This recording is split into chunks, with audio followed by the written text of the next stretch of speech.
Hello everyone. So in the previous class, we have finished mathematical implementation of support vector machine related to classification. And let me revise few things what we have learned in our previous classes related to SVM. हुआ ये कि आपके पास था data, okay,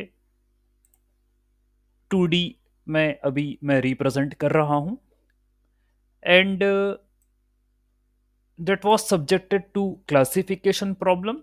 You were having class A and class B, ऐसा था आपके पास. ठीक है, डिस्ट्रीब्यूशन डेटा पॉइंट्स का था. ओके, ये बी का था डिस्ट्रीब्यूशन. ठीक. And support vector machine, this algorithm, इसने एक गोल बनाया. वो ये बनाया कि भाई मैं डिसीजन बाउंड्री बनाऊंगा टू परफॉर्म क्लासिफिकेशन. और वो ऐसा करूंगा कि क्लास ए और क्लास बी के डेटा पॉइंट्स की दूरी मैक्सिमम हो. एंड मैं बोलूंगा कि ये मेरा हाइपरप्लेन है. This will be my hyperplane. ये मेरी डिसीजन बाउंड्री है. ठीक है, दैट इज ऑल्सो हाइपरप्लेन. ये मेरा क्लास ए की बाउंड्री है. ये एक हाइपरप्लेन है, इसको H0 बोल दो. ये मेरे क्लास बी की बाउंड्री है, ये भी एक हाइपरप्लेन है, इसे H1 बोल दो. ठीक है, तो ऐसे मुझे हाइपरप्लेन बनाने थे. ठीक, बात यहां से शुरू हुई. You gave equation to the decision boundary. You said it is wx plus b equal to 0. आपने इसको बोला कि wx plus b, ठीक है, is less than equal to -1. आपने इसको बोला wx plus b greater than equal to +1. ऐसा करके आपने इक्वेशंस दी, आपने कंस्ट्रेंट बनाए. कंस्टेंट ऐसे बने y wx plus b -1 is greater than equal to 0. ऐसा करके आपने कंस्टेंट बनाया, आपने एक कॉस्ट फंक्शन बनाया, that is w square by 2, जिसको आपने बोला कि मुझे इसे मिनिमाइज करना है.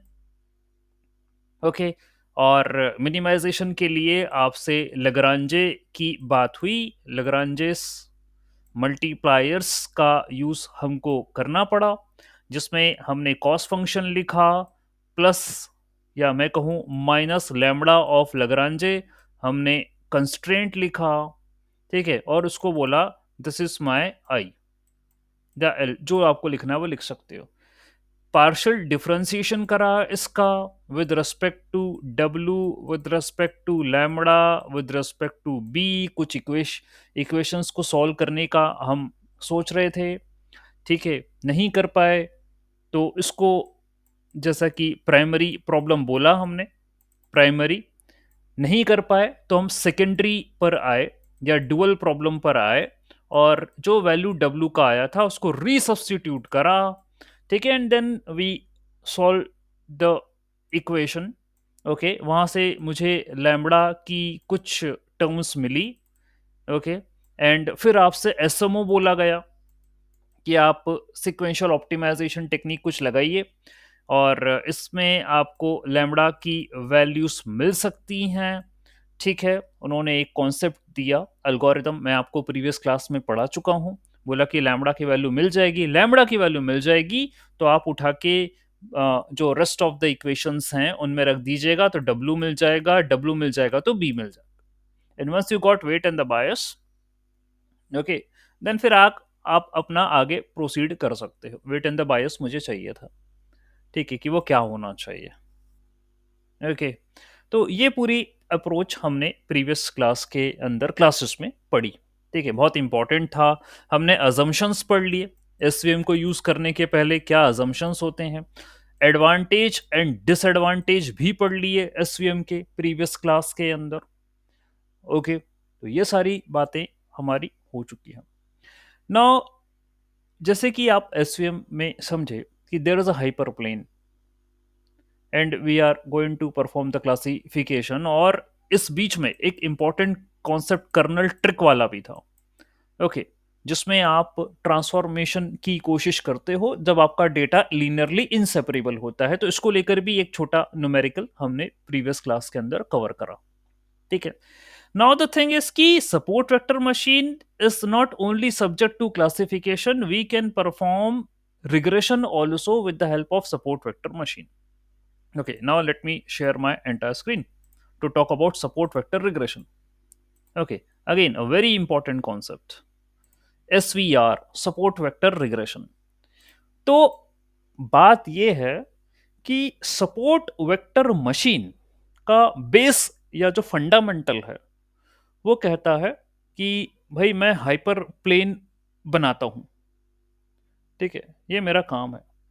और क्यों बनाता हूं? Because I am totally based upon support vectors, यानी वो वेक्टर या वो डेटा पॉइंट्स जो कि मुझे सपोर्ट करेंगे रीजन को आइडेंटिफाई करने में।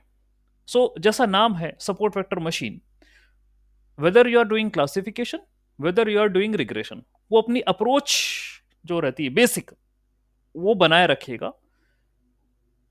लेकिन क्योंकि अब रिग्रेशन वाली बात आई है तो यहाँ प्रिडिक्शन है, क्लासिफिकेशन तो है नहीं, तो मुझे उसके अकॉर्डिंग चलना पड़ेगा। तो कुछ चेंजेस यहाँ पर आपको इंक्लूड करने पड़ेंगे। वो क्या चेंजेस होंगे मैं आगे बताता हूँ।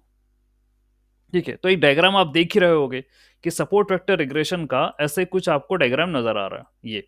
और आप इस डायग्राम को देखकर बोलोगे सर ये तो हमने क्लासिफिकेशन में ही पढ़ा है। सेम डायग्राम है सर ये तो। आप रिग्रेशन की बात कर रहे हो but it is the same diagram as you have studied in the classification. यहाँ पर भी आप मुझे हाइपर प्लेन बता रहे हो, यहाँ पर भी आप मुझे बाउंड्री लाइंस बता रहे हो। तो these things we have covered in the classification, so how we are performing regression here using support vector machine. तो बताते हैं, देखिए क्या है कि सपोर्ट वेक्टर रिग्रेशन ये भी आपका एसवीएम की एक एल्गोरिदम है। ठीक है, जो कि मशीन लर्निंग में क्लासिफिकेशन रिग्रेशन दोनों के लिए यूज होती है। सपोर्ट वेक्टर मशीन, ठीक है, सुपरवाइज्ड है, आप जानते हैं, सारी बातें हो चुकी हैं। तो जो सपोर्ट वेक्टर मशीन का गोल क्या है? To train a model that assign unseen objects into a particular category, into a particular category. Support vector machine का यही उद्देश्य है कि आप डेटा पर मॉडल को ट्रेन करें। ट्रेन होने के बाद आप अपना प्रिडिक्शन करना है, क्लासिफिकेशन करना है, जो करना है आप करिए। यदि क्लासिफिकेशन कर रहे हो तो बेसिक केस था आपका लीनियर वाला, लीनियर कर्नल वाला, बाइनरी क्लासिफिकेशन। तो वो टू कैटेगरीज जो भी हैं उनको वो क्लासिफाई कर देगा, ये वाली बात हुई। ठीक। अब रिग्रेशन की बात करें तो क्या होगा? What is going to happen here? Regression भी जो है एसवीएम का ही कॉन्सेप्ट को पिकअप करेगा। ओके, और रिग्रेशन मॉडल बनाएगा, क्लासिफिकेशन नहीं, रिग्रेशन मॉडल बनाएगा। तो रिग्रेशन मॉडल में क्या होता है? हाइपर प्लेन जो आप क्लासिफिकेशन में बना रहे थे, अभी जो हमने देखा यहां पर, ये टर्म नहीं होगी, हाइपर प्लेन नहीं होगा। इसकी जगह वो एक अलग नाम यूज करेगा जिसका नाम होगा एप्सिलॉन ट्यूब। तो हाइपरप्लेन की जगह सपोर्ट वेक्टर रिग्रेशन में एप्सिलॉन ट्यूब होगा। ठीक है, उसने नाम बदल दिया है हाइपरप्लेन का, और अब एप्सिलॉन ट्यूब कह रहा है उसको। फिर कह रहा है कि ये जो ट्यूब है उसकी कुछ ना कुछ विड्थ होगी। ओके, उसकी विड्थ होगी। और जैसे कि आपकी हाइपरप्लेन की विड्थ या मार्जिन होती थी, उसी तरीके से एप्सिलॉन ट्यूब की भी विड्थ होगी। ओके, और कुछ इस तरीके से होगा कि जो भी डेटा पॉइंट इस ट्यूब के अंदर फॉल हो रहे होंगे उनसे मैं रिग्रेशन लाइन बनाऊंगा, मतलब वो मेरे रिग्रेशन लाइन के कंसीडरिंग पॉइंट्स होंगे। और जो भी एप्सिलॉन ट्यूब के बाहर होंगे दे विल बी कंसीडर्ड, जो है हम कहेंगे क्या, पहले उन्होंने कहा कि एप्सिलॉन ट्यूब है, उसकी विड्थ होगी, and the tube itself is called as epsilon insensitive. That means that any point in the data set that falls inside the tube will be considered disregarding the error, यानी उसमें कोई error नहीं होगा। जो point tube के बाहर होंगे उनमें एरर होगा, जो पॉइंट ट्यूब के अंदर होंगे उनमें कोई एरर नहीं होगा। तो भाई ये क्या कहना चाह रहा है, व्हाट इट वांट टू से? तो भाई मशीन लर्निंग की ये सपोर्ट वेक्टर रिग्रेशन एल्गोरिदम आपसे कह रही है I am having epsilon tube. Okay, so let us make a tube. ये एक ट्यूब है। ओके, जैसा वहां हाइपर प्लेन था क्लासिफिकेशन में, वैसा यहां पर ट्यूब है। उसने नाम बदल दिया बस। ओके, तो एप्सिलॉन ही क्यों बोला गया? हो सकता है कि भाई ये जो डिस्टेंस है उसकी वैल्यू एप्सिलॉन होगी। एप्सिलॉन वो ऐसे कुछ कंसिडर कर रहा होगा, आगे आपको सामने क्लियर हो जाएगा। ठीक है, तो जो डिस्टेंस है उसको एप्सिलॉन मार्क कर रहा होगा, इसलिए बोल रहा है कि एक ट्यूब है, एप्सिलॉन ट्यूब के नाम से जाना जाता है। कोई भी point, any of the point which is present inside the tube that will be having no error, उसको एरर का नहीं बोलूंगा मैं। And any point which is present outside the tube will be erroneous point. Okay, क्योंकि regression में बनती है line. Okay, data points को या प्रिडिक्टेड पॉइंट्स जो होते हैं, प्रिडिक्शन जो निकाला जाता है मॉडल से, उनको जोड़ के मैं एक लाइन बनाता हूं। ठीक है, लाइन बनाता हूं। तो मान के चलिए ये प्रिडिक्टेड पॉइंट था, ये एक्चुअल लाइन है। ओके, ये प्रिडिक्टेड पॉइंट था जो लाइन पर आ रहा है, ये थोड़ा सा दूर आ रहा है, ये लाइन पर आ रहा है, ये थोड़ा सा दूर आ रहा है, ये लाइन पर आ रहा है। तो ये मेरी एक्चुअल लाइन है, और ये जो पॉइंट्स हैं ये मेरे प्रिडिक्टेड पॉइंट्स हैं जो मेरे मॉडल ने दिए हैं। ओके, तो एक ट्यूब होगा, वो एक रीजन को बना रहा होगा जिसके अंदर ये सारे पॉइंट होंगे। ठीक है, तो भाई यदि ये सारे पॉइंट इस ट्यूब के अंदर हैं तो you are going to get a line, a perfect line. ठीक है, और जो भी पॉइंट्स इसके बाहर होंगे वो एरर वाले होंगे। इतना अभी तक उसने बोला।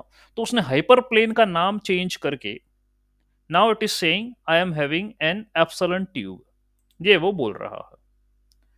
ठीक, और जो पॉइंट्स ट्यूब में हुए वो मेरे काम के, जो नहीं हुए वो एरर वाले। ठीक है, तो क्या आगे और चर्चा होगी इसमें, रिग्रेशन में? The width of the epsilon insensitive tube in support vector regression is determined by the parameter epsilon। तो जैसा मैं आपसे कह ही रहा था कि वो विड्थ की बात जो कर रहा है वो एप्सिलॉन ही क्यों नाम दिया उसका, एप्सिलॉन ट्यूब। वो कह रहा है कि जो विड्थ है that will be determined by this parameter epsilon. ये एप्सिलॉन मुझे हेल्प करेगा उसके विड्थ निकालने में। And this parameter defines a region around a regression line where errors deviate and are not penalize as they fall inside the region. तो वही मैं आपसे कह रहा था, जब तक मेरे पॉइंट्स इस रीजन के अंदर हैं, ठीक है, इस रीजन के अंदर फॉल कर रहे हैं, तो एप्सिलॉन ही ये तय करेगा कि मेरा रीजन कितना बड़ा होना चाहिए या मेरी विड्थ कितनी बड़ी होनी चाहिए ट्यूब की। सपोर्ट वेक्टर मशीन का क्लासिफिकेशन एल्गोरिदम में भी आपने यही काम करा था। You are talking about the width margin of the hyperplane, but आपने उसको ये बोला कि ऑप्टिमल हाइपरप्लेन वाली बात करी आपने कि मेरे क्लास ए और क्लास बी के पॉइंट्स कितनी दूरी पर आते हैं, इस चीज की आपने बात करी थी। ओके, यहां पर आप कह रहे हो कि कितनी दूरी पर नहीं आते। Here you are saying that इस ट्यूब के अंदर फॉल करते हैं कि नहीं करते हैं। If the points are falling inside this tube then you are going to count them in your regression line, and if they are falling outside the tube then they are errors and I will be enforcing penalty over it, that is a loss, that is an error. Okay, fine.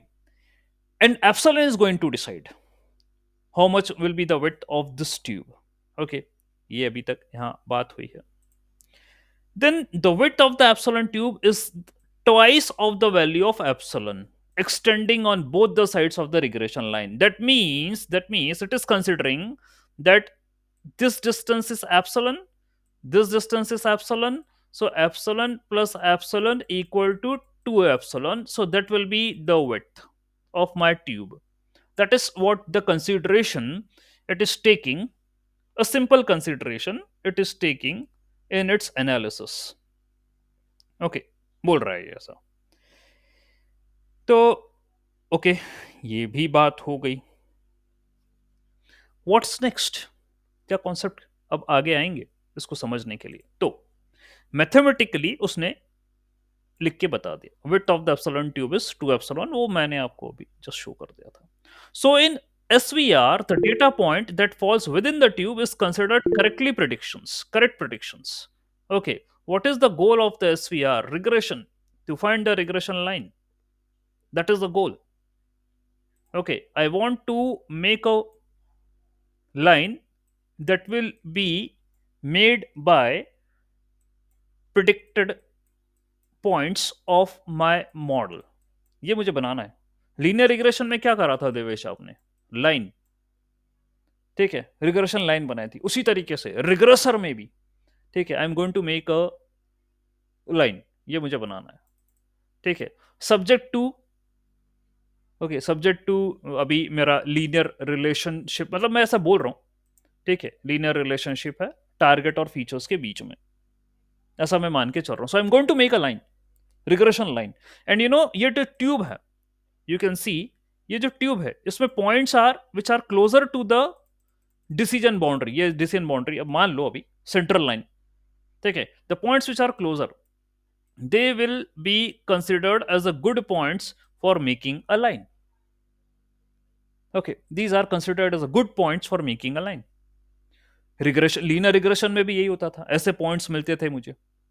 Okay, यहां पर भी यही है, ऐसे points मिल रहे हैं। Okay, so the width is 2 epsilon, and we are saying those points which are falling inside, they will be no penalized, and those points which are falling outside the tube, they will be given penalty. and and I will be having slack variables. These slack variables will be referred as like this. This is a slack variable. Okay, and they will be quantified by the slack variables. क्या होता है मैं अभी आगे बताता हूं आपको, slack variables, ठीक है। So we have to choose appropriate value of epsilon, and there is a trade off between epsilon with model complexity and flexibility. अब वो क्या है, क्या ट्रेड ऑफ होगा, आप खुद सोचिए, you please think from your side what should be the trade off. देखिए भाई, मुझे पॉइंट्स, ओके, पॉइंट्स जो हैं वो कंसिडर करने हैं। I need to consider those points which will give me better regression line, है ना। I am saying the points which are inside the tube are good. I will not penalize them. Okay. So, if you increase the width of the tube, if you increase the width of the tube, okay, so let us suppose one point is here, one point is here, one point is here, one point is here. If you increase the width of the tube, obviously my line will not look perfect. My line will not look perfect. If you increase the width of the tube, my line will not look perfect. But what was the deal? The deal was to maximize epsilon, as we did there also. We told na, maximize the margin in classification. Here also we are saying same thing, maximize the your width, that means maximize the epsilon, so that you can cover most of the data points. But there is a twist here, यदि आप ज्यादा से ज्यादा data points को capture करने में गए तो आपकी tube, epsilon tube will become more wider, and if the epsilon tube is become more wider, it has been told that any point which is falling inside the epsilon tube, that will be considered good, and there will be no penalty over that point. तो ऐसी स्थिति में you are seeing that one point is present here, one point is present here. Am I getting a perfect line? क्या लग रहा है आपको, हमें perfect line मिल पाएगी? No, I'm not going to get a perfect line. So this is the trade off. Okay, this is a trade off, that epsilon जो है इसकी विड्थ बढ़ाना है, बट ध्यान रखिएगा क्या, कि मुझे मॉडल जो है it should also give perfect या गुड रिजल्ट्स। दैट मीन्स जो आपके एरर्स यदि आप कम करने की कोशिश कर रहे हो, that means you are trying that most of the point should fall inside my tube, but remember the line should not have your improper results, ऐसे नहीं होनी चाहिए। तो यही बोला उसने यहाँ। Okay, a larger value of epsilon allows larger deviations. देखो सेंटर से डेविएशन मार रही है वो। If you consider this point, it is much more in a deviation from the main line या एक्चुअल लाइन से काफी ज्यादा डेविएटेड है ये। ओके, तो जितने ज्यादा पॉइंट्स को कैप्चर करने की कोशिश करोगे, if you do that, so there will be much more deviation from the center line. ये इशू है। ओके, तो भाई मुझे क्या करना चाहिए? There will be much more deviation and conversely a smaller epsilon lead to a narrower tube. और यदि छोटा ट्यूब बनाओगे, if you reduce the length of the tube, okay, तो कम पॉइंट कैप्चर होंगे फिर तो ऐसी स्थिति में, वो भी लफड़ा। If you make a smaller tube, for example this is the tube, this is my epsilon tube very with very less width, और ये मेरी एक्चुअल लाइन जा रही है मान के चलो। Okay, so those points which are very closer, they will be captured inside, and those points which are present just a bit far away from this tube, they will be considered as error points. तो कम कर रहे हो तो समस्या, ज्यादा कर रहे हो तो समस्या। तो यही तो मेरी ऑप्टिमाइजेशन प्रॉब्लम होती है।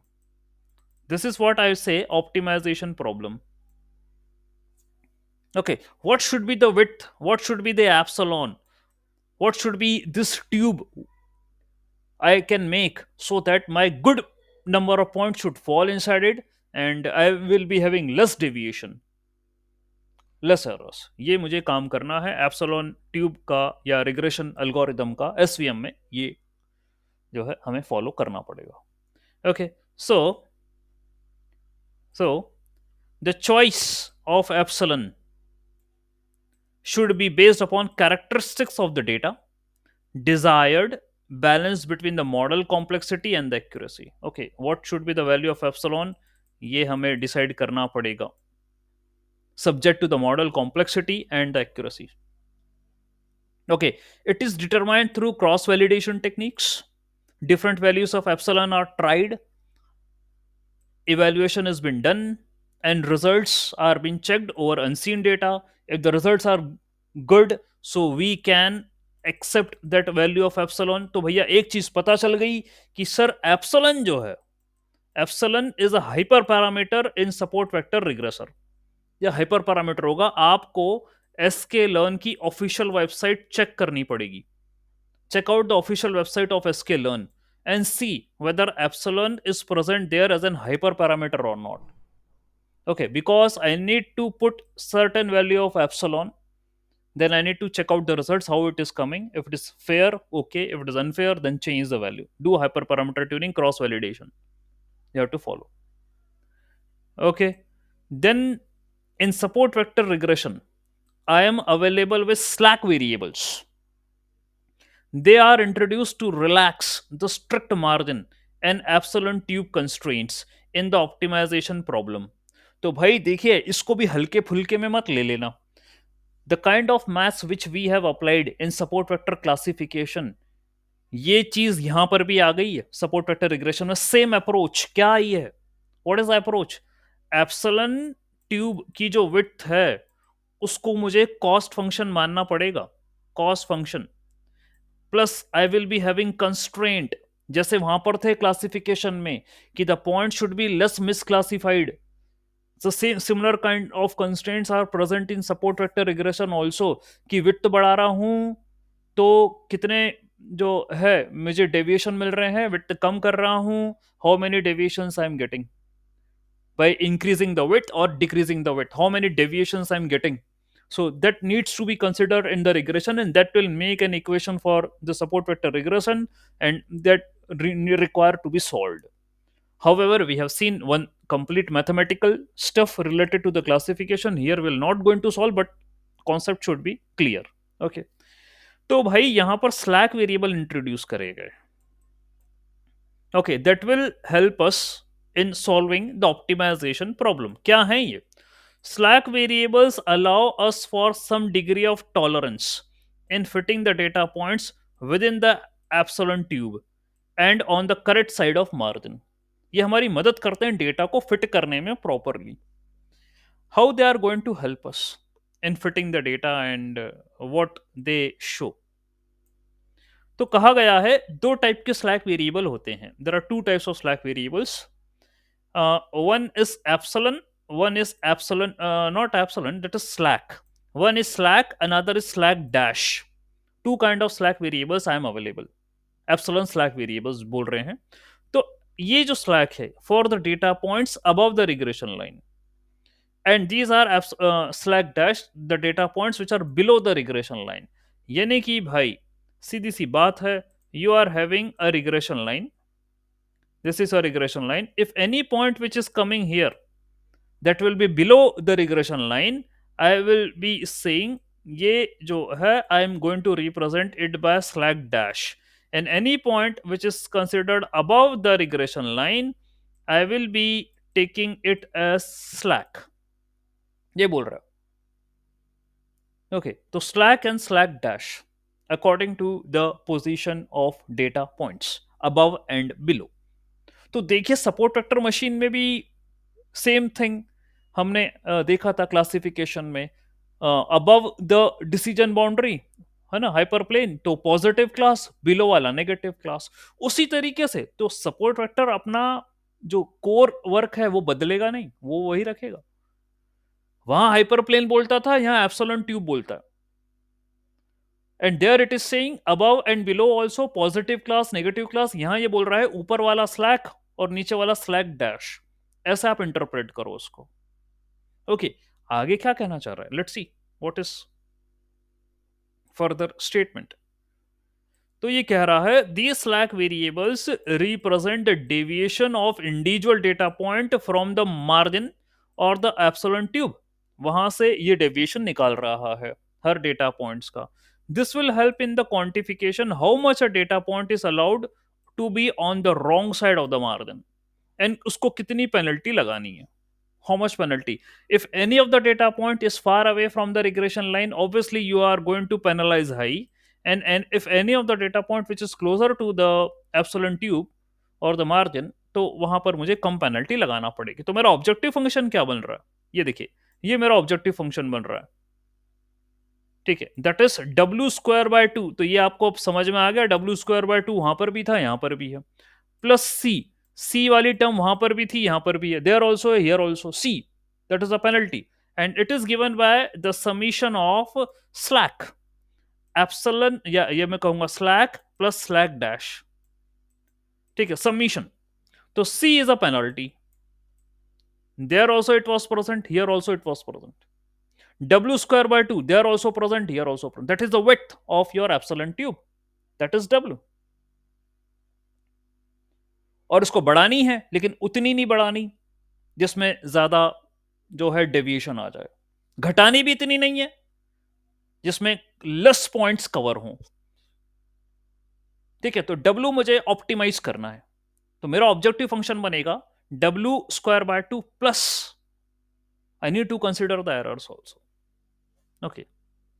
तो क्या है? What should be the errors? C will be the error part. Okay. And you are having slack and slack dash as the points which are far away from it. Okay, from the margin. ये है. Okay, तो भाई ये मेरा objective function है. Then constraint क्या है sir, what are the constraints? Constraint ये yi minus f x i, yi minus f x i less than equal to epsilon plus slack. यानी कि yi is a data point, मतलब output की value minus predicted की value. Okay, and it should be less than equal to epsilon plus slack, यानी any point which is present above the tube. तो भाई एक बात हमें क्लैरिफाई हो जानी चाहिए, मैं फिर से डायग्राम बना रहा हूं, ध्यान देना. मेरे पास ये होगा epsilon tube, this will be the epsilon tube, okay ये होगा, ओके। एप्सिलॉन ट्यूब की जो विड्थ होगी वो एप्सिलॉन होगी। मेरा कोई पॉइंट यदि ऊपर है, ठीक है, तो इसकी जो डिस्टेंस होगी, it's distance will be slack, okay. And any point which is below, इसकी डिस्टेंस होगी स्लैक डैश। विड्थ इतनी ही है, ठीक है, विड्थ इतनी ही है एप्सिलॉन, ये एप्सिलॉन है, एंड ये जो हो जाएगा that will be slack dash, okay. So तभी वो कह रहा है कि a point which is present above that will be having a constraint that is y minus f of x. Y minus f of x means y minus f of x, and क्या बोला उसने आगे, less than equal to epsilon plus slack, okay. या हम यहाँ दोनों जगह करा है लेस देन इक्वल टू, ठीक है, भले आप चेंज करना चाहें तो कर सकते हैं। इसने बोला less than equal to your epsilon plus slack, okay, epsilon plus slack. दूसरे में उसने कहा F of X minus Y less than equal to epsilon plus slack dash, ये बोला उसने, ओके। तो एक जगह एफ ऑफ एक्स की वैल्यू ज्यादा होगी और एक जगह y की वैल्यू जो है वो ज्यादा होगी। ये मेरे कंस्ट्रेंट्स वाले होंगे, आप देख सकते हैं, you can see from here that ये मेरा बिलो वाला पॉइंट है और एक मेरा अबव वाला पॉइंट है। Same thing, same type of constraints we have used there in case of classification. There we have written wx plus b, wx plus b less than equal to minus 1, and wx plus b greater than equal to plus 1. These were the constraints, and we merged these two equations, and the merge was y wx plus b minus 1 is greater than equal to 0. उसी तरीके से ये constraints हैं यहाँ पर, okay. तो हम जो एक्चुअल है, एक्चुअल माइनस प्रिडिक्टेड, यदि मैं ऐसा कहूं, actual minus predicted, it should be less than equal to epsilon, मतलब प्लस स्लैक, ठीक है, और predicted minus actual, that should be less than equal to slack plus slack dash, okay.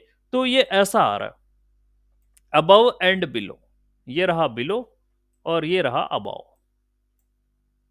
दो ऐसी कंस्टेंट की इक्वेशन बनेगी, any point which falls above and below of the tube, उनकी ये कंस्टेंट इक्वेशंस हैं, ठीक है। तो ये प्रिडिक्शन है, मान लो ये प्रिडिक्टेड है या एक्चुअल है, तो उनका डिफरेंस निकाल रहा है वो, व्हाट इट इज शोइंग। अभी और भी है मेरे पास बात कहने के लिए, if you are having anything तो मैं कह लेता हूं। यहाँ पर इसको बताते हैं कि incorporating slack variable soften the constraints, allowing some data points to lie outside the margin, okay, if they are within the margin of the error, error तो कुछ consider होगा ही नहीं, if they are within तो there will be no error, if they are apart from the margin then there will be an error, okay. So the parameter c control the trade off between margin and the deviations, जैसा वो classification में कर रहा था, सी वही काम कर रहा है, ये रेगुलराइजेशन है, ठीक है, ये काम वही कर रहा है। In other words, if we introduce a slack variable that makes SCR model much more flexible and capable of handling noise, तो slack variables भाई हमें करना ही है, and it will help us in preventing overfitting in the model. ये वो help हमारी करने वाला है स्लैक वेरिएबल। स्लैक वेरिएबल कुछ है नहीं अलग से, they are just a distance of a data point from the epsilon tube, बस यही है स्लैक वेरिएबल, ये देख लो सामने, ठीक है। So those points which are following inside the tube, they are good points, that means no error, and those points which are above the tube and which are below the tube, they are error points, okay. And I have to consider them under a slack, okay, ये मुझे करना पड़ेगा, okay. तो मैंने कहा कि let us suppose कोई distance होगा इस पॉइंट का मेरे ट्यूब से, मैंने उसको बोला स्लैक 2, इसका होगा दिस इज स्लैक 3, ये डिस्टेंस होंगे, ये है slack 5, this is slack 1, slack dash 1 है ना, डैश क्यों लगा रहा हूं, क्योंकि बिलो द ट्यूब है, this is slack dash 4, below the tube है, तो जो अबव है वो स्लैक, बिलो है slack dash. So that is the distance of a point from your tube. Location उसकी ट्यूब से कहां पर है, अबव है, बिलो है, तो I am representing it with a slack. क्या मैं कर रहा हूं? ओके, इतनी बात हुई। फिर आप डायग्राम देख चुके हैं। So basically epsilon tube, think of it as a margin of error. That means we are allowing our model to have those points that does not care about any error inside it. यानी हमारे पास ऐसे points हैं जिनमें ये देखो, ये point, ये point, ये पॉइंट, ये point, these are inside the tube. So इनका तो एरर वाला कोई मैटर ही नहीं बनता। Which are inside the tube they are good. बस आउटसाइड वाले पॉइंट्स को I need to add a slack to them. ठीक है, अंदर वाले पॉइंट्स का तो कोई इशू नहीं है, कंसर्न ही नहीं है, वो बोल रहा है। Okay, so any discrepancy between the distance between the point and the line or hyperplane, we don't care because they are falling inside the tube. या कितनी भी दूर हो, जैसे this point is this much far away from the decision boundary, this point is this much far away, this point is this much, कोई लेना देना नहीं है, कोई इशू ही नहीं है भाई, आप बस ट्यूब के अंदर होना, that's it, you are correct. Those who are outside the tube, उनके साथ मेरे को डील करना है, जो अंदर है उनके साथ कोई डील नहीं है, दे आर गुड। और उनको मैं बना भी रहा हूं स्लैक से, रिप्रेजेंट कर रहा हूं, ऊपर वाले स्लैक, नीचे वाले स्लैक डैश से, ऐसे रिप्रेजेंट कर रहा हूं उन पॉइंट्स को। ठीक है, तो आई होप आपको अभी तक पूरी बात समझ में आ रही है रिग्रेशन की। So for the points which lie outside, they are considered as considered as caring points. We need to take care of them and measuring the distance of those point from the tube. ये मैं बोल चुका हूं ऊपर, वो दिख भी रहा था यहाँ से कि उनकी दूरी निकालो कि वो ट्यूब से कितनी दूर है, how much they are. So tube की width है epsilon, the width of the tube is epsilon, and if I want to calculate the distance of this point from the tube, I will be writing epsilon plus slack 2. This will be the distance of this point from the decision boundary, जो अंदर से जा रही है dotted वाली, उससे इतनी दूरी है इसकी। ओके, ऐसा मुझे हर एक पॉइंट की विच is present outside the tube सबकी दूरी निकालनी पड़ेगी।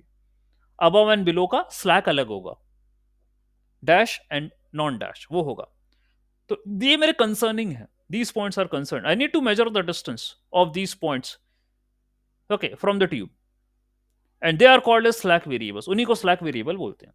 सो the formula for measuring the distances, क्या फॉर्मूला है, ये रहा। वो कह रहा है कि ये मेरा ऑप्टिमाइजेशन प्रॉब्लम है। देखिए, 1/2 डब्ल्यू square plus c summation of slack i plus slack i का डैश को मुझे मिनिमाइज करना है। ये मेरा ऑप्टिमाइजेशन प्रॉब्लम है, सेम ऑप्टिमाइजेशन है जैसा आपने क्लासिफिकेशन के अंदर सॉल्व करा। But when we were solving there, हमने एक छूट ले ली थी, we take a relaxation, and relaxation was that in classification we haven't considered the error part, we just considered only w square by 2 to perform the minimization, है ना, आपने इतने को लिया था to perform the minimization। इसमें बाद में हमने जो है लग्रांजे मल्टीप्लायर और लेकर कंस्टेंट को क्लब करते हुए सॉल्व करा था। लेकिन यहां पर आप ध्यान रखें कि things were same, okay, w square by 2 is something which I want to minimize, okay, to maximize the width of the tube, but साथ में ये एरर भी जुड़ेगा, ठीक है, because it is having slack variables present in it. तो overall मुझे इसको मिनिमाइज करना है, ये मेरा ऑब्जेक्टिव फंक्शन है। Okay, so the points which lie outside the tube are dictating that what the tube look like and how the tube will be positioned। तो जो पॉइंट ट्यूब के बाहर हैं वो बताएंगे कि मेरा ट्यूब कैसा दिखना चाहिए, which are outside, and so these points outside the tube are known as support vectors and help us in making the epsilon tube. भैया गजब खेल हो गया। तो those points which are outside the tube उनको सपोर्ट वेक्टर बोलते हैं। ठीक है, तो अभी क्वेश्चन आता ना कि सर क्लासिफिकेशन में support vector are those points that will decide the margin, वहां पर भी यही होता था, वो क्लास बाउंड्री बताते थे, बनाते थे। So that was the case in classification, margin वाली बात थी। Here also same thing is there, वो वहां पर मार्जिन बनाने में मदद करते थे, हाइपर प्लेन बनाने में they are going to help. Here also the support vectors are helping me in making a tube. तो मैंने क्या बोला था, support vector machine will not deviate from its core principle, वो वही रहेगा अपने कोर प्रिंसिपल में, बस वो टर्मिनोलॉजीज बदल देगा, वो आकलन करने का तरीका बदल देगा, रिग्रेशन में रिग्रेशन की तरह बात कर रहा है। तो देखिए इस डायग्राम को, okay, I am having this region, ये this region that will look like a hyper plane, वो ये कह रहा है ये एप्सिलॉन ट्यूब है, and it is saying those points which are following inside this tube are good points, उसके पर कोई एरर नहीं है। Those points which are outside the tube वो एरर वाले पॉइंट हैं, उनमें मुझे स्लैक लगाना पड़ेगा, उनकी डिस्टेंस निकालना पड़ेगी, और बाद में ये कह रहा है कि यही point they are going to decide how much my tube will be, what should be the width of the tube.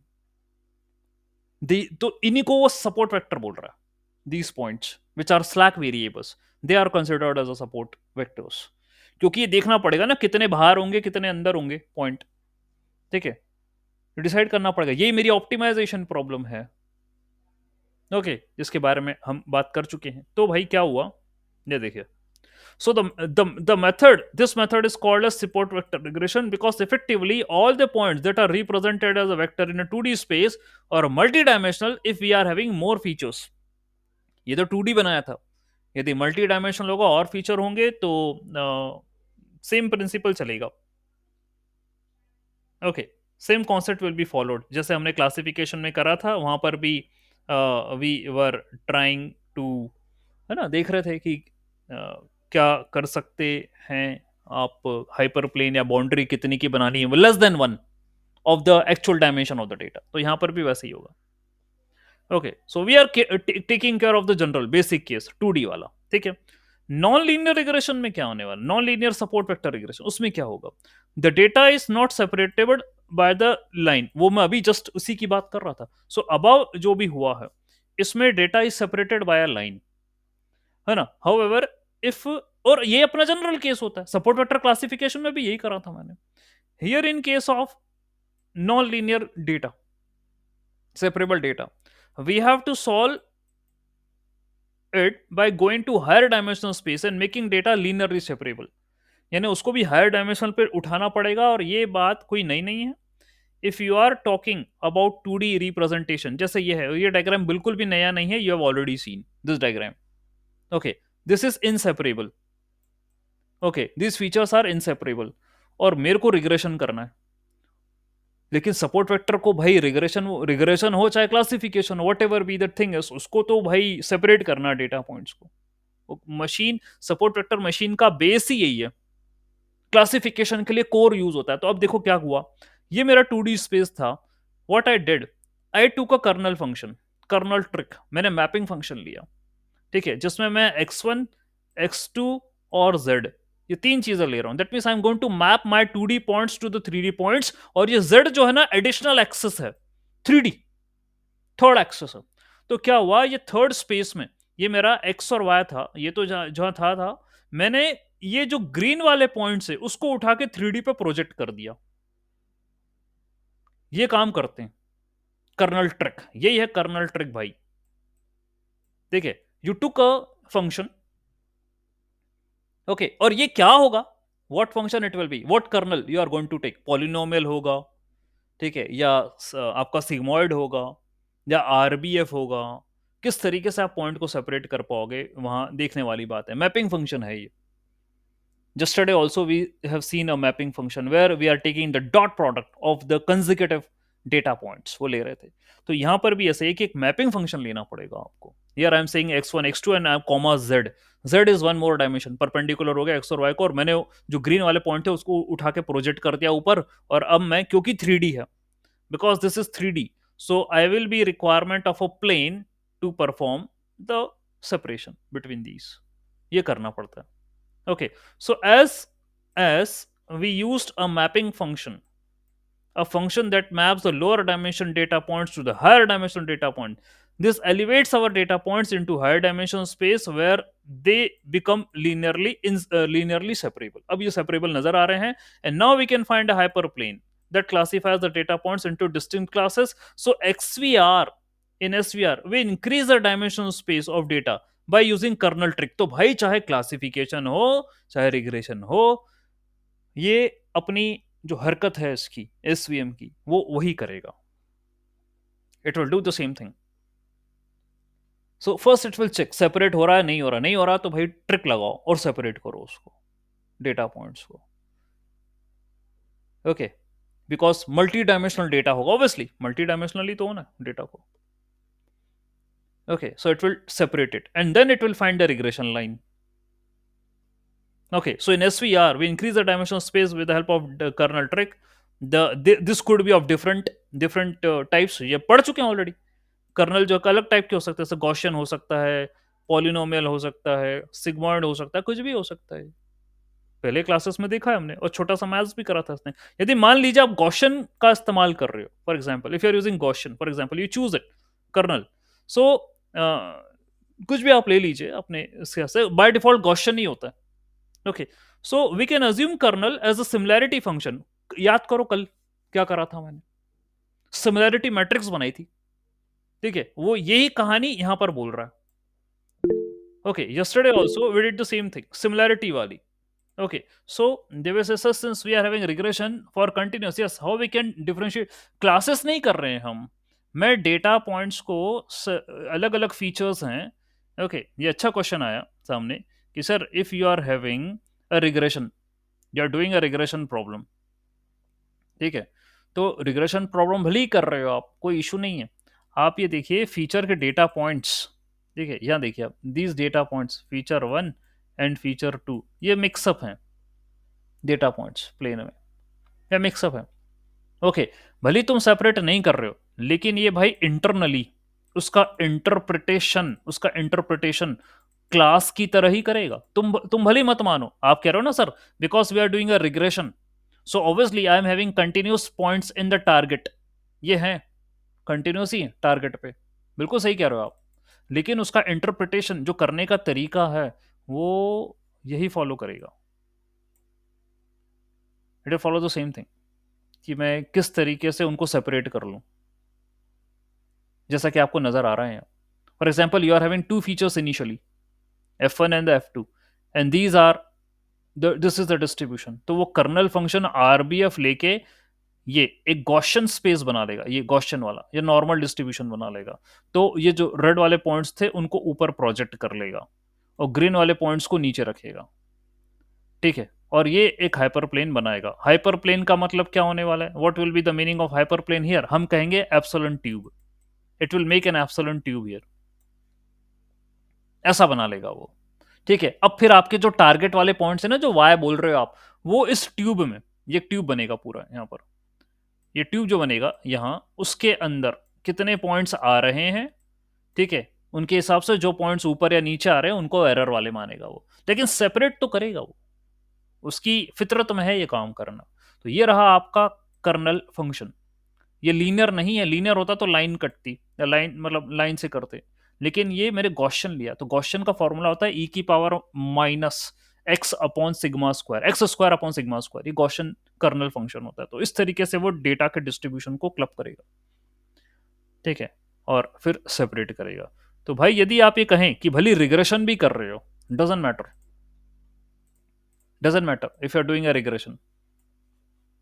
ठीक है, डेटा पॉइंट्स आपके पास कैसे भी हों, ठीक है, फीचर 1 है, this is feature 1, this is feature 2, उनका डिस्ट्रीब्यूशन कैसा भी हो यहाँ, any kind of distribution is been there, उसको क्या करना है, एप्सिलॉन ट्यूब बनाना है. ट्यूब यानी उसको डिसेंट बाउंड्री बनाना ही बनाना है. मतलब आप सोचो ना, वो शुरुआत ही यहीं से कर रहा है ना, डिसेंट बाउंड्री बनाना है और उसकी विड्थ बढ़ाना है, उसकी विड्थ बढ़ाना है, डिसेंट बाउंड्री बना के विड्थ बढ़ाना है. तो आपको उसी समय क्लिक हो जानी चाहिए बात कि सर ये डिसेंट बाउंड्री बना के विड्थ बढ़ाने की बात कर रहा है, यानी भाई ये अगेन क्लासिफिकेशन ही तो कर रहा है.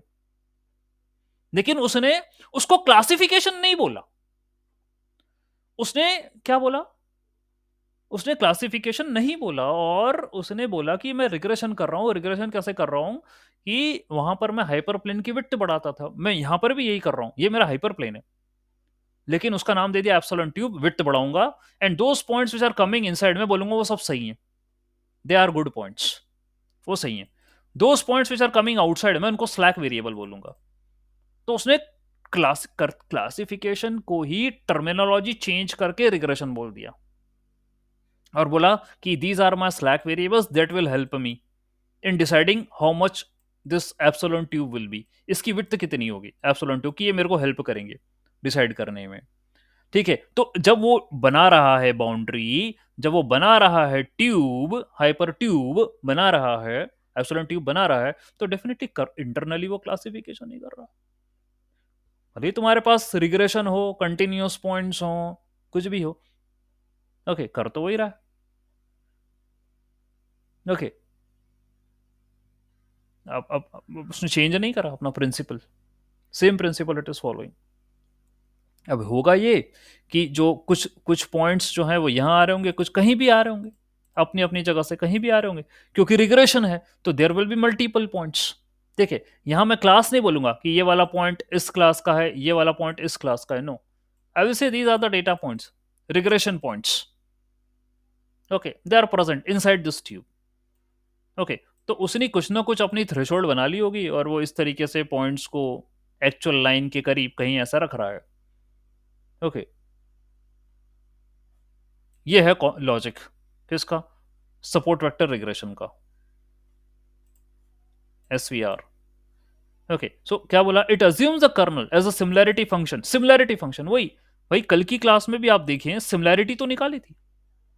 Okay, I was having points, एक था आपका x1 और एक था x2, ऐसे करके टेबल डेटा दिया था। You are taking the consecutive points and you are taking the dot product between them. ये क्या था? सिमिलैरिटी तो बना रहे थे अपन, सिमिलैरिटी मैट्रिक्स बना रहे थे, तो सिमिलैरिटी तो चेक करना है ना उसको, कि यदि मैं जो पॉइंट्स मेरे पास 2D में हैं उनको मैं 3D में करूंगा तो अब कैसे दिखेंगे, हाउ दे विल लुक। तो ये सिमिलैरिटी मैट्रिक्स ही बना रहा है वो अल्टीमेटली, के अंदर बहुत बड़ा जो है और कहानी है, लेकिन इतना हमें समझ में आया। If someone's asked what's the difference between SVR and SVC, you will say there I'm going to use a hyperplane, here I'm going to use epsilon tube. Okay, and internal logic will be same. वो कहेगा hyper plane ये tube क्या अंतर होता है दोनों में, तो आप बोलोगे hyper plane is what something which I require optimal hyper plane, I want to increase the width of it so that it should perfectly classify your जो भी है आपके पास, perfectly classify your different classes, binary classification कर ले वो proper. यहां भी मैं बोलूंगा I am going to increase the width of the epsilon tube, but it should not provide me deviation, maximum deviation, ये मुझे नहीं चाहिए यहाँ पर। Here I don't want the maximum deviations, I want minimum deviations. Okay, और जो points मेरे tube के बाहर आएंगे स्लैक वेरिएबल होंगे, अंदर आएंगे उन पे कोई कोई एरर नहीं है, कोई इशू नहीं है उनके साथ। ठीक है, तो भाई आपके पास, मैं फिर समझा रहा हूं, देखिए डेटा डेटा जो है वो तो जैसा प्रेजेंट है वैसे ही प्रेजेंट है स्पेस में, इसको तुम कुछ कर नहीं सकते, it is already present in the space. You are creating a tube from your side, है ना? तो जो डेटा का डिस्ट्रीब्यूशन है F1 और F2 जो ले लिए, ये तो पॉइंट्स हैं, जैसे पॉइंट्स हैं वैसे ही हैं, मौजूद है, ये रिग्रेशन पॉइंट्स हैं, क्लासिफिकेशन नहीं, रिग्रेशन पॉइंट्स हैं। मैं तो ट्यूब बना रहा हूं कि जितने भी पॉइंट्स मेरे पास यहाँ पर स्पेस में है वो मेरे ट्यूब में आ जाएं, बस मैं ये चाहता हूँ, मेरे ट्यूब में आ जाए वो, क्योंकि ये अच्छा अभी रुकिए, फिर मैं सुनिए जरा। क्या हुआ कि जब F1 और F2 के बीच में आप बनाओगे, रिग्रेशन है, मान लो ये लीनियर रिलेशनशिप फॉलो कर रहे हैं, ऐसा ये वाला फॉलो कर रहे हैं, तो लाइन बनेगी, और जब लाइन बनेगी, ठीक है भाई, मुझे क्या करना है इन एसवीएम, इन्हीं के हिसाब से मुझे प्रिडिक्शंस देने हैं, तो भाई डेटा पॉइंट्स कुछ इस तरीके से होगा, तो मुझे ट्यूब बनाना है। ठीक है, I want to make a tube जो कि इन पॉइंट्स को क्या कर ले, अंदर संभाले, जो पॉइंट बाहर होंगे वो एरर वाले हैं, उनको छोड़ो, विच आर फार अवे, बस इन्हीं पॉइंट्स को मुझे करना है कंसिडर। ठीक है, तो मेरी प्रिडिक्शन लाइन आ जाएगी। यहाँ इनमें कोई एरर नहीं, इनमें एरर है। ये है स्लैक, ये है स्लैक डैश, इतनी काम है। तो मुझे एक ट्यूब में कितने पॉइंट्स अंदर आ सकते हैं उसके, ये कंसिडर करना है। ठीक है, अप्रोच वही है, डिसीजन बाउंड्री ये रहेगी आपकी। ठीक है, वो वाली लाइन है जो एक्चुअल है, मान के चलो ऐसा। ठीक है, और ये मेरे प्रिडिक्टेड पॉइंट्स हैं जो कि एक्चुअल के करीब हैं। ठीक है, मैं क्लासिफिकेशन नहीं कर रहा हूं, बट अप्रोच वही है, बिकॉज मैंने बोला प्रिंसिपल से एसवीएम अलग नहीं हटेगा, नाम बदल देगा चीजों का। ओके, और कंस्टेंट इक्वेशन उसने चेंज कर दी, और वो भी चेंज नहीं हुई है, उसको भी समझोगे जरा तो वो भी इतनी कोई चेंज नहीं हुई, उसने स्लैक वेरिएबल्स उसे इंक्लूड करें, epsilon plus slack and epsilon plus slack dash, ये चेंजेस करें बस उसने दो, इक्वल टू वाले में, है ना, जो आप लिख रहे थे ना ये वो डब्ल्यू एक्स प्लस बी और वगैरह वगैरह, वहां पर उसने एक जगह ये लिखा, एक जगह ये लिखा, ये चेंज करा है बस उसने, और कुछ नहीं करा, है ना। और y minus F of x क्या था, एरर, एरर था वो। प्रिडिक्ट, क्योंकि तुम यार रिग्रेशन में एरर ही तो निकालते हो, लीनियर रिग्रेशन में क्या करा था आपने, एक्चुअल माइनस प्रिडिक्टेड ही तो करा था, yp minus y actual error ये तो निकाला था तुमने। तो यहां भी यही है, ये यहां भी यही है, एरर दो होंगे आपके, एक ऊपर वाला और एक नीचे वाला, two errors. If you can say predicted minus actual, यदि मेरा आ रहा है मैं प्रिडिक्टेड माइनस एक्चुअल जो है वो आ रहा है मेरा एप्सिलॉन प्लस स्लैक, यदि ये आ रहा है तो इन्हें पॉइंट ऊपर है। ठीक है, पॉइंट ऊपर आ गया, और यदि मेरा प्रिडिक्टेड माइनस एक्चुअल, ठीक है, आ रहा है एप्सिलॉन प्लस स्लैक डैश, तो पॉइंट नीचे है। ठीक है, और इसको बदलना पड़ेगा मुझे, है ना, आगे पीछे करना पड़ेगा, Y minus F of X करना पड़ेगा। ठीक है, ताकि मैं उसको पॉजिटिव दर्शा सकूं, ऊपर और नीचे वाला मैटर है। ठीक है, यही तो है। ठीक है, यही तो है। और आपने आप अभी भी कंसिडर कर लो, कोई इशू नहीं है, ये रही आपकी ट्यूब, ये पॉइंट ये रहा, ये है स्लैक डैश, ये एप्सिलॉन विड्थ ट्यूब की, ये भी ट्यूब की विड्थ एप्सिलॉन, ये वाला पॉइंट स्लैक। ओके, तो जैसे मान के चलो मुझे रिजल्ट आया ये आया प्रिडिक्टेड, ये वाला पॉइंट आया, so y p minus y that will be equal to, ये जितना डिस्टेंस है उतना कंसिडर करूंगा मैं, एप्सिलॉन प्लस स्लैक। और यदि मेरा कोई पॉइंट यहां पर आया तो ये डिस्टेंस कितना हुआ, एप्सिलॉन प्लस स्लैक डैश, ये कंसिडर करूंगा। तो वही लिखा है उसने, व्हाट इज एरर, तो एरर दो तरीके से दर्शाए जाएंगे, ऊपर वाले और नीचे वाले। ठीक है, और बस चेंज क्या होगा, स्लैक का, स्लैक एंड स्लैक डैश का।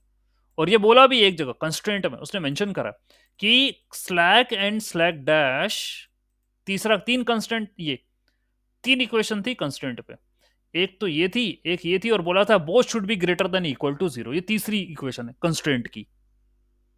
ठीक है, तो ये मत सोचो सर रिग्रेशन है, हो होन दो रिग्रेशन, नाम का है वो, करना उसको वही अप्रोच है जो क्लासिफिकेशन में लगाई थी उसने।